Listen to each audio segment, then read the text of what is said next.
جس طرح اللہ تبارک و تعالی انسان کو برے حالات سے آزماتا ہے نا، اسی طرح اللہ تبارک و تعالی انسان کو اچھے حالات سے بھی آزماتا ہے۔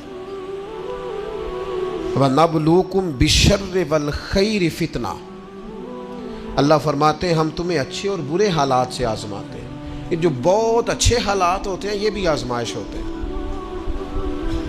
جب بہت زیادہ دولت ہوتی ہے تو پھر بھی آزمائش ہوتی ہے، بہت زیادہ شہرت ہوتی ہے تو پھر بھی آزمائش ہوتی ہے، بہت زیادہ چاہنے والے ہوتے ہیں تو پھر بھی آزمائش ہوتی ہے۔ اچھے حالات سے بھی یہ بندہ آزمایا جاتا ہے اور برے حالات سے بھی۔ بلکہ میں آپ سے عرض کروں، غریبوں پر آزمائش کم ہوتی ہے، امیروں پر، مالداروں پر، مشہور لوگوں پر آزمائش۔ وَاعْلَمُوا أَنَّمَا أَمْوَالُكُمْ وَأَوْلَادُكُمْ فِتْنَةٌ، مال اور اولاد آزمائش ہے، فتنہ ہے، زیادہ آزمایا جاتا ہے بندہ۔ تو اللہ تعالیٰ انسان کو آزماتا ہے۔ اب کرنا کیا ہے؟ اب کرنا یہ ہے کہ آزمائش کے لیے ذہنی طور پر تیار رہنا ہے۔ یہ جو دنیا ہے یہ مومن کے لیے قید خانہ ہے۔ جو لوگ آپ کو بڑے سکھی بھی نظر آتے ہیں نہ، ہو بڑا پروٹوکول ہے، بڑے آ رہے ہیں بڑے جا رہے ہیں، ان کے بھی کبھی قریب ہو کے دیکھیں گے تو دکھ مل جائیں گے آپ۔ بلکہ میری ایک بات یاد رکھیے گا، جتنا بندہ بڑا ہوتا ہے اس کے دکھ بھی اتنے بڑے ہوتے ہیں۔ ایک ٹائم ایسا آتا ہے جب آپ کو صرف سننی ہے، آپ کسی کو سنا سکتے، سارے تو آپ سے مشورہ لے رہے ہیں تو آپ کس سے لیں؟ سارے آپ کو دکھ سنا رہے ہیں تو اب آپ نے کس کو سنانے ہیں؟ سارے تو اپنی باتیں آپ سے کر رہے ہیں تو آپ نے اپنی بات۔ تو جتنا بندہ بڑا ہوتا جاتا ہے اس کے دکھ بھی اتنے بڑے ہوتے جاتے ہیں۔ اس لیے حالات کا اتار چڑھاؤ تو انسان کے ساتھ رہے گا، کوئی امیر رہے گا، کوئی۔ مجھے بتائیے مزدوروں کی ضرورت ہے کہ نہیں دنیا میں؟ تو اگر سارے ٹھیکیدار ہو جائیں گے تو مزدوری کون کرے گا؟ لیڈر اگر سارے بن جائیں گے تو کارکن کون بنے گا؟ سارے امام بن جائیں گے تو مقتدی کون بنے گا؟ سارے استاد لگ گئے تو شاگرد۔ تو اللہ تعالیٰ نے یہ نظام بنایا بھائی، لیکن بس ایک بات ذہن میں رہے کہ کوئی بھی مالدار کسی غریب کو حقیر نہ سمجھے۔ اب مراتب کا اتار چڑھاؤ ہے، اس میں بھی پریشان نہیں ہونا چاہیے، یہ اللہ تعالیٰ نے بنایا ہے۔ اور اگر قرآن مجید کی جو آیت جو لفظ میں پڑھنے لگا ہوں،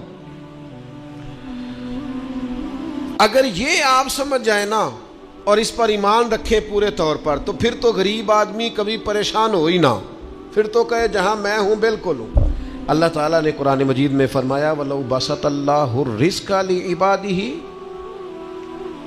فرمایا اگر اللہ تعالیٰ اپنے سارے بندوں کی روزی کشادہ کر دیتا، سب کا رزق اگر اللہ وسیع کر دیتا، لَبَغَوْا فِي الْأَرْضِ، تو زمین میں بغاوت ہو جاتی، یہ فساد برپا کرتے، بغاوت کر دیتے اگر سب کی روزی۔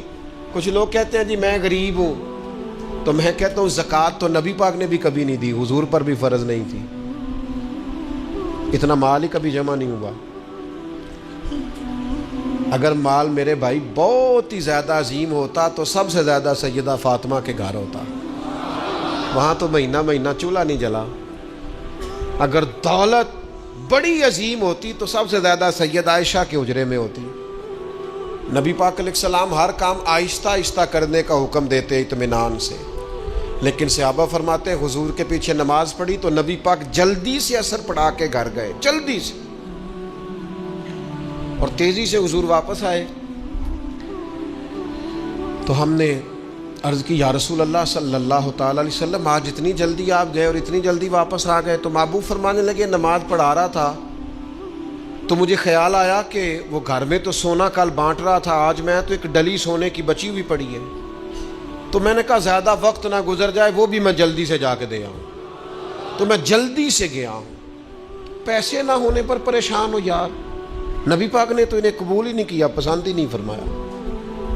دولت، عہدہ، شہرت، اس کے بارے میں پریشان ہو، اللہ کہتا ہے یہ سب کا وسیع ہوتا تو زمین میں فساد ہوتا۔ لہذا مقصد حیات کو سمجھو، صرف عہدے کا اوپر نیچے ہونا یہ کمزوری کی علامت نہیں ہے، اپنے آپ کو اس سے نکالو۔ اگر اللہ تبارک و تعالیٰ نے کہیں رکھا ہے انسان کو تو یہ اس کے لیے فائدہ مند چیز ہے۔ پھر ایک بات یہ ہوتی ہے، بہت سارے دوست آ کے پوچھتے ہیں جی میں جو کام بھی کرتا ہوں ناکام رہتا ہوں، جو کام بھی کرتا ہوں پیچھے رہ جاتا ہوں، جو جد و جہد بھی کرتا ہوں میرا کام آگے نہیں چلتا۔ حضرت عیسیٰ علیہ السلام نے نہ گھر بنایا نہ نکاح فرمایا، ایک پیالہ تھا ہاتھ میں، ایک دن انہوں نے دیکھا کہ ایک آدمی چلو سے پانی پی رہا تو پیالہ بھی صدقہ کر دیا۔ وہ ایک اینٹ کا تکیہ رکھتے تھے، ایک دن انہوں نے ایک شخص کو دیکھا کہ بازو بچھا کے اس نے تکیہ بنایا ہوا ہے تو وہ اینٹ بھی کسی کو دے دی، تیرے کام آ جائے گی۔ اس خلوص کے ساتھ انہوں نے دین کی تبلیغ کی، لیکن قوم نے کیا کیا؟ معاذ اللہ انہیں سزا دینے کے لیے، پھانسی لٹکانے کے لیے آ گئی، وہ تو اللہ نے کرم کیا آسمانوں پہ اٹھا لیا۔ اتنی سخت محنت کے باوجود بھی ان کی ظاہری حیات میں ساری قوم ان کی فرما بردار۔ پھر مجھے بتائیے حضرت عیسیٰ دنیا سے کامیاب تشریف لے گئے کہ نہیں؟ جناب عیسیٰ دنیا سے وہ کیوں کامیاب گئے کہ اللہ نے جو ڈیوٹی ان کے ذمہ لگائی تھی وہ ڈیوٹی انہوں نے پوری کی ہے۔ ہم اپنی ڈیوٹیاں پوری کریں، صبح دکان وقت پہ کھولیں، گاہک تو اللہ بھیجتا ہے، رزق تو اللہ دیتا ہے، ہم جا کے محنت پوری کریں۔ لیکن یہ جو نتیجہ اپنی مرضی کا مانگتے ہیں نا، میں نے جیتنا ہی جیتنا ہے، جیتنا تو شرط ہی نہیں، کھیلنا شرط ہے، جیتنا تو شرط ہی نہیں۔ مجھے بتائیے نا، حضور علیہ السلام موجود ہیں، ظاہری طور پر سارے جلوے، پر احد کے اندر بظاہر مسلمانوں کو ناکامی ہو گئی تھی، ظاہری طور پر کفار جیت گئے تھے، تو کیا حوصلے ٹوٹ گئے؟ اس کے بعد کیا کہا مسلمانوں نے؟ اب ہم نہیں نکلیں گے میدانوں میں۔ بظاہر حدیبیہ کے موقع پر کفار سخت شرطیں منوانے میں کامیاب ہو گئے تھے، تو کیا پھر مسلمان دل چھوٹا کر جاتے؟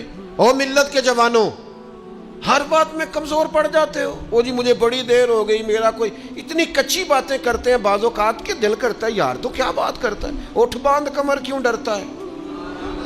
پھر دیکھ خدا کیا کرتا ہے۔ قرآن مجید کا کبھی آپ انداز دیکھیں نا سمجھانے، وَلَا تَهِنُوا وَلَا تَحْزَنُوا وَأَنْتُمُ الْأَعْلَوْنَ إِن كُنتُم مُؤْمِنِينَ۔ فرمایا کمزور نہ پڑنا، غم نہ کھانا، بس پکے مومن رہنا، فتح اللہ تمہیں ہی عطا کرے گا، غلبہ اللہ تمہیں ہی عطا کرے گا۔ لہذا یہ ساری چیزیں اللہ پہ چھوڑ دیں، جتن جتن تہار کوئی کھیڑے، تو ہارن کھیڑ فقیرہ، جتن دا مول کوڈی پیندائی، ہارن دا مول ہیرا۔ دنیا میں کچھ لوگ اس طرح بھی میدان میں نکلتے ہیں جو ہارنے کے لیے نکلتے ہیں۔ چھوٹا بچہ کہتا ہے اپنے ابا جی سے پنجہ لڑائیں، سچ بتاؤ ابا جب چھوٹے بیٹے سے پنجہ لڑاتا ہے تو جیتنے کے لیے لڑاتا ہے؟ بیٹے نے بازو پکڑا ہے، پنجہ ملایا، باپ گر گیا اور صاحب پتہ کہتا او ہو کنی طاقت ہے۔ او نہیں طاقت جناب، آپ خوش ہو رہے ہیں کس بات پہ؟ کہ بیٹا جیت جائے تو مزہ بڑا آتا ہے، یہ کامیاب ہو جائے تو مزہ۔ لیکن آپ سمجھیں اس بات کو جو میں سمجھانا چاہ رہا ہوں، یہ کامیاب کب ہوا ہے؟ ابا جی کو ہرا کے۔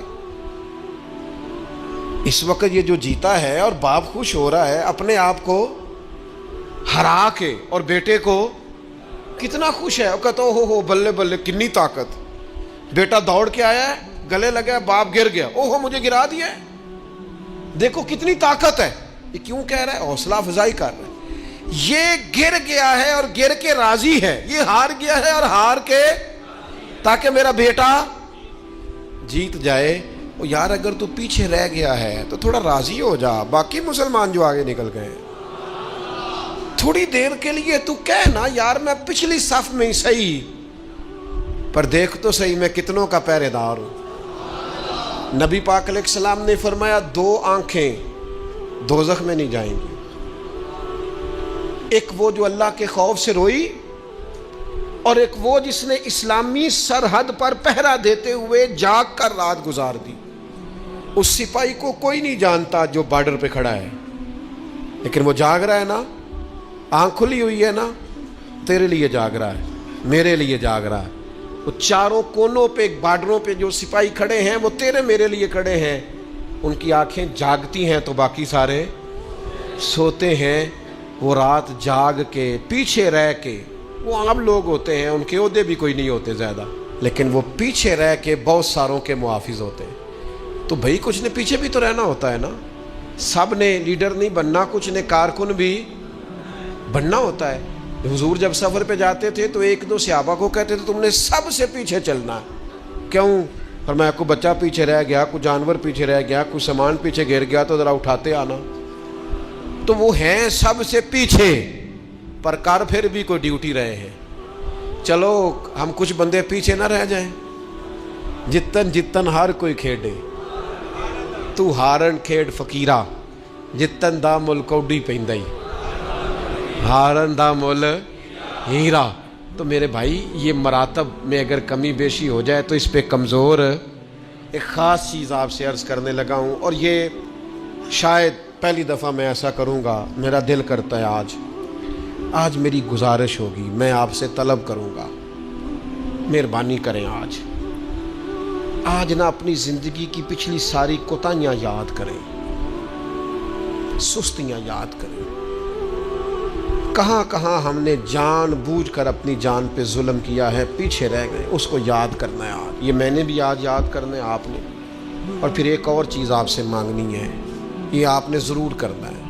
آج آپ نے پچھلی کوتاہیاں یاد کرنی ہیں، اور آج اللہ سے اور اپنے آپ سے ایک وعدہ کرنا ہے کہ مالک ایک زندگی میں ڈیوٹی ہم ضرور کریں گے، وہ چاہے ہم یہ ذہن بنا لیں کہ ہم نے اپنے دوستوں کو نمازی بنانا ہے، یا یہ ذہن بنا لیں او پنڈ دے وچ نا بی بی نو طلاق ہو گئی یا خامد فوت ہو گیا تو اس کے والد نے کہا کہ تیرا نا پھر نکاح کرنا ہے، شادی کرنی ہے۔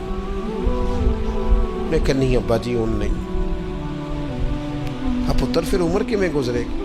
اس آخیا میں نہ ارادہ کر لیا، میں ان ساری زندگی قرآن پاک پڑھانا ہے بچیاں۔ اس طرح کی میں نے درجنوں بیویاں دیکھی ہیں دیہاتوں میں، ساری زندگی اب میں قرآن۔ کوئی انہوں نے مقصد تو بنایا۔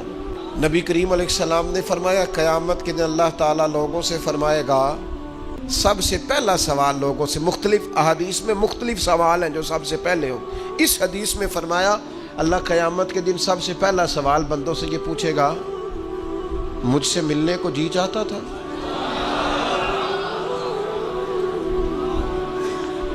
میرے تے لنگ کئی مہینے تے برس گئے تے تیری دید نو دیدے ترس گئے، مجھ سے ملنے کو جی چاہتا تھا؟ میں آپ کو بات عرض کروں، مزہ نہیں آ جائے گا رب رسول کو دکھڑے سنانے کا؟ لطف نہیں آ جائے گا ان کی بارگاہ میں بیٹھ کے حال دل عرض کرنے کا؟ کیا منظر ہوگا، کیا رنگ ہوگا، کیا انداز ہوگا؟ خدا خود میر مجلس بود۔ کریم فرماتے رب بندوں سے فرمائے گا مجھ سے ملنے کو جی چاہتا تھا؟ عرض کریں گے مالک بڑا ہی چاہتا تھا۔ اب وہ کریم ہے نا، دریائے رحمت جوش پہ ہے، تو حضور فرماتے ہیں دوسرا سوال رب فرمائے گا یہ تمہارا مجھ سے ملنے کو کیوں جی چاہتا تھا؟ یہ کیوں جی چاہتا تھا بھلا مجھ سے ملنے کو؟ یہ انداز دیکھیے۔ تو حضور فرماتے ہیں بندے عرض کریں کہ مالک اس لیے جی چاہتا تھا کہ تو بڑا ہی کریم ہے، بڑا مہربان ہے، بڑا ستار ہے، تو بڑا غفار ہے، تو بڑا معاف کرنے والا ہے، تو بڑا عطا کرنے والا، تو اپنے بندوں سے بڑا پیار کرنے والا ہے، تو ودود ہے، تو رؤوف ہے، تو رحمان ہے، جی چاہتا تھا تجھ سے ملے۔ تو رب فرماتا ہے اس لیے جی چاہتا تھا کہ میں مہربان بڑا ہوں؟ ہاں۔ تو کریم فرمائے گا جاؤ پھر فرشتوں گواہ ہو جاؤ، میں نے ان سب کے لیے جنت کا فیصلہ فرما دیا۔ اللہ فرماتے تم کیا سمجھتے ہو تمہیں بیکار پیدا کیا ہے؟ انسان کو اللہ نے بیکار نہیں بنایا۔ پہلی بات تو یہ سمجھ میں آ گئی کہ آیا کہاں سے ہے، بنایا کس نے ہے، بھیجا کس نے ہے، اور پھر بھیجنے والا کہتا ہے میں نے بیکار، ایک ذرہ بھی اللہ نے بیکار نہیں بنایا۔ ادھر دیکھو میری طرف دوستو، اس آدمی کو آپ سمجھتے ہیں نا بالکل مجذوب ہے، بالکل اس کی زبان سے رطوبت نکلتی ہے اور آنکھوں سے پانی نکلتا ہے اور ہاتھ پکڑ کر سڑک پار کرانا پڑتی ہے اور جس کو تم سمجھتے ہو نا کہ اس کو تو گھر کا ایڈریس بھی نہیں آتا، اس کی پشت پر اس کا پتہ لکھا ہے، جسے تم خیال کرتے ہو نا یہ بالکل ضعیف ہے، کمزور ہے، اٹھ نہیں سکتا، چل نہیں سکتا، قرآن مجید کی آیت کہتی ہے کہ بندہ بیکار وہ بھی نہیں ہے، تو وہ تو بالکل کسی کام نہیں، وہ تو گھر والے بھی لوگ اس کا مذاق اڑاتے ہیں، کوئی اہمیت نہیں، کوئی پوچھتا نہیں۔ تو یہ کیا ہے؟ پڑھو نا مشکات شریف۔ اللہ کے پیارے حبیب علیہ السلام نے فرمایا یہ جو تمہیں رزق دیا جاتا ہے نا، اور یہ جو تم پر بارشیں برسائی جاتی ہیں، یہ تمہارے ضعیف لوگوں کی برکت سے دیا جاتا ہے۔ میں کسی شخص سے بیزار نہیں ہو سکتا، کیونکہ ایک ذرہ بھی تو بیکار نہیں ہو سکتا، ایک ذرہ بھی تو بیکار نہیں۔ مجھے ایک دوست کی بات نہیں بھولتی، ان کے بیٹے نے آ کے کہا مجھ سے، کہنے لگی ابا جی نو آکھو بڑا دے لیا رشتہ داراں نو تے بڑا ونڈ لیا، وہ کہڑا کو نا نیکی کردے نے، سما سائڈ تے ہو کے غیبتاں کردے نے، آنکھوں نے ان بس کرن۔ اور وہ تھوڑے تھوڑے نالاں بھی تھے، چند باتیں اس نے اس طرح کی بتائیں جو واقعہ شکایت والی تھی۔ تو میں نے ان بزرگوں سے کہا، میں کہ پاجی منڈا بھی پریشان ہے، گھر دے بھی تو چھڈو۔ سادہ بندہ، ان پڑھ آدمی، محنت مزدوری، اتنی پتے کی بات کی؟ کہنے لگا حضرت صاحب پتہ نہیں اللہ کدے صدقے پہ دیندا ہے۔ تو مجھے یہ حدیث یاد آئی مشکات شریف کی، حضور فرمانے لگے اللہ تمہارے کمزوروں کی برکت سے تمہیں عطا کرتا ہے۔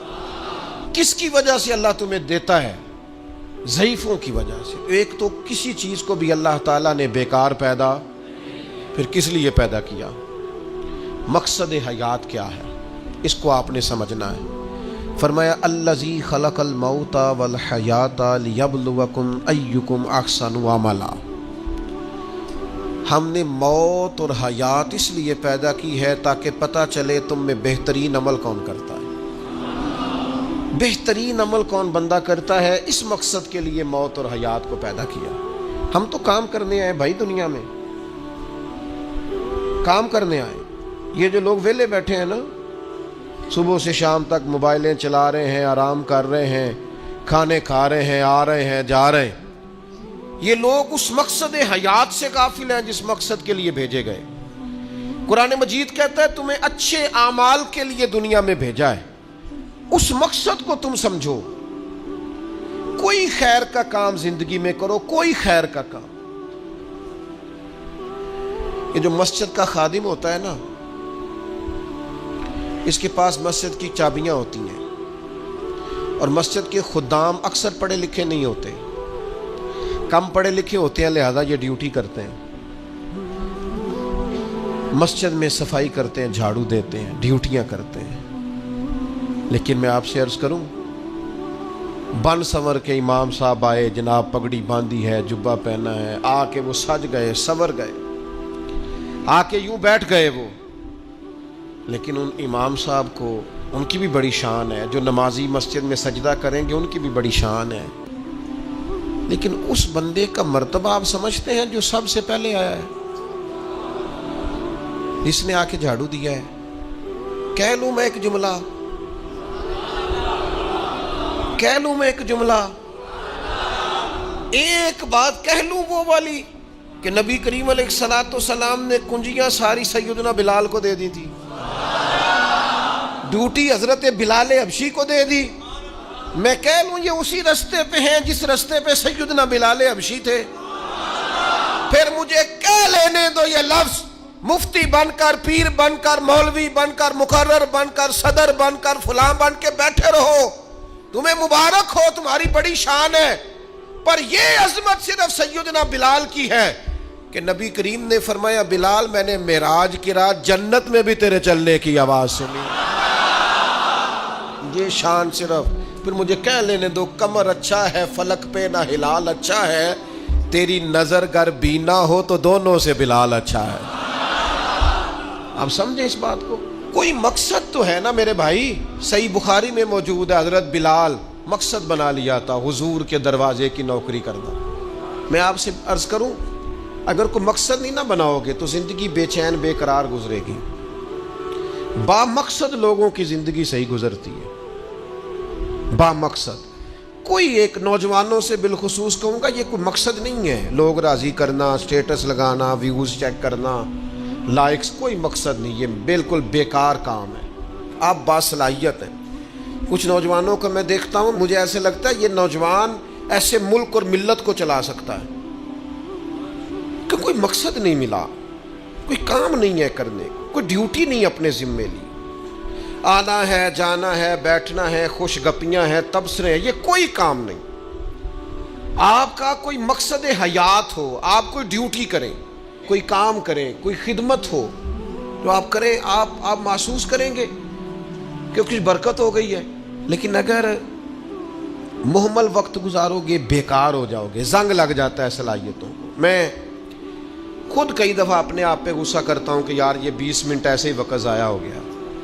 اور پھر ایک اور بات بھی، اس میں عمر کا بھی کوئی لینا دینا نہیں۔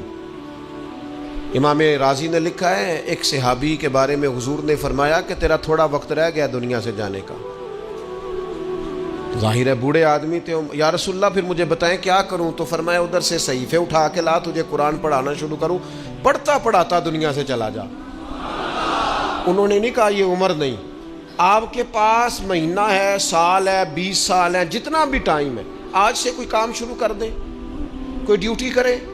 آپ یقین کریں کوئی کام اگر ہم اپنے ذمے لے لیں گے تو ہمارے لیے جینا آسان ہو جائے گا، ہمارے لیے جینا آسان ہو جائے گا۔ ڈیوٹی لے لیں کوئی، اس کو کریں۔ اب ہوگا کیا جب آپ اس مقصد کے لیے نکلیں گے نا، تو پھر مشکلات بھی آئیں گی، پھر حالات ہمیشہ ایک جیسے نہیں رہتے، تو اللہ آزمائے گا بھی اس رستے میں۔ وَلَنَبْلُوَنَّكُمْ بِشَيْءٍ مِّنَ الْخَوْفِ وَالْجُوعِ وَنَقْصٍ مِّنَ الْأَمْوَالِ وَالْأَنفُسِ وَالثَّمَرَاتِ وَبَشِّرِ الصَّابِرِينَ۔ پھر انسان کو آزمایا بھی جائے گا، اب مشکلات بھی آئیں گی۔ تو یہ مشکلات زندگی کا حسن ہے۔ آپ جب کسی مقصد کے تحت میدان میں نکلیں گے پھر آپ کو باتیں بھی سننی پڑیں گی۔ آپ بالکل صحیح جا رہے ہیں، لوگ تانے بھی دیں گے، لوگ کہیں گے بھی، تو بھائی اس کا مزہ آئے گا۔ اب ذہن بنا لیں کہ بھائی مشکلات آئیں گی، اتار چڑھاؤ آئے گا، تو یہ تقاضا ہوگا جب آپ پہلے سے ذہنی طور پہ تیار ہوں گے، پھر کوئی بھی مشکل بندے کو پریشان نہیں کرے گی۔ آج نہ ایک وعدہ کریے، ان بے مقصد نہیں جینا، کوئی مقصد بنانا ہے، کوئی پروگرام، کوئی تھبکی۔ ہمارے ایک بزرگ تھے، وہ فرمایا کرتے تھے میں نے زندگی میں مقصد بنایا، میں نے مایوس لوگوں کے حوصلے بڑھانے، دکھیوں کو کہنا ہے کچھ بھی نہیں ہونے لگا، کرم ہو جائے گا۔ کچھ ارادے نہ کر لیں، کچھ پروگرام نہ بنا لیں، کچھ خیال نہ کر لیں، آج سے کوئی مقصد حیات بنائیں، اس پہ ڈٹ جائیں۔ اور مقصد کون سے بنانے ہیں؟ جن کا قرآن پاک ٹھیک نہیں آج نیت کریں انشاءاللہ ٹھیک کرنا، جن کو آتا ہے آگے پڑھانا ہے انشاءاللہ۔ جن لوگوں کو اللہ تبارک و تعالیٰ نے رزق دیا ہے وہ غریبوں کی مدد کریں گے انشاءاللہ۔ جو محنت نہیں کرتے، والدین پریشان ہیں، وہ آج ارادہ کریں مالک ہم ارادہ کرتے ہیں تو مددگار ہم محنت کریں گے انشاءاللہ۔ جن کے رزق میں کہیں کوئی ملاوٹ ہے، وہ سمجھتے ہیں کہ یار یہ میں پوری دیانتداری سے نہیں لے رہا، وہ آج ارادہ کریں کہ اللہ میں ملاوٹ دور کروں گا، وہ ہم سے نہیں اپنے آپ سے، اللہ سے، اور میں بالکل جائز لیا کروں گا۔ آج سے پکے ارادے، پکی نیتیں اور مضبوط پروگرام۔ جنہوں نے جان بوجھ کے نمازیں عبادتیں ترک کی ہیں وہ آج ارادے کریں کہ بس بھائی آج کے بعد انشاءاللہ۔ آپ ارادہ تو کریں، آپ پروگرام تو بنائیں، وہ تو کریم ہی بڑا ہے۔ صحیح مسلم میں حدیث ہے، حضور فرماتے ہیں جو بندہ اللہ کی طرف ایک بالشت آتا ہے نہ ایک گٹ، اللہ اس کی طرف پورا ہاتھ آتا ہے۔ اور فرمایا جو مالک کی طرف چل کے جاتا ہے اللہ کی رحمت اس کی طرف دوڑ کے جاتی ہے۔ آپ ارادہ تو کریں، دیکھیں تو صحیح، میری طلب بھی تو تیرے کرم کا صدقہ ہے۔ یہ پاؤں اٹھتے نہیں بلکہ یہ اٹھائے گا۔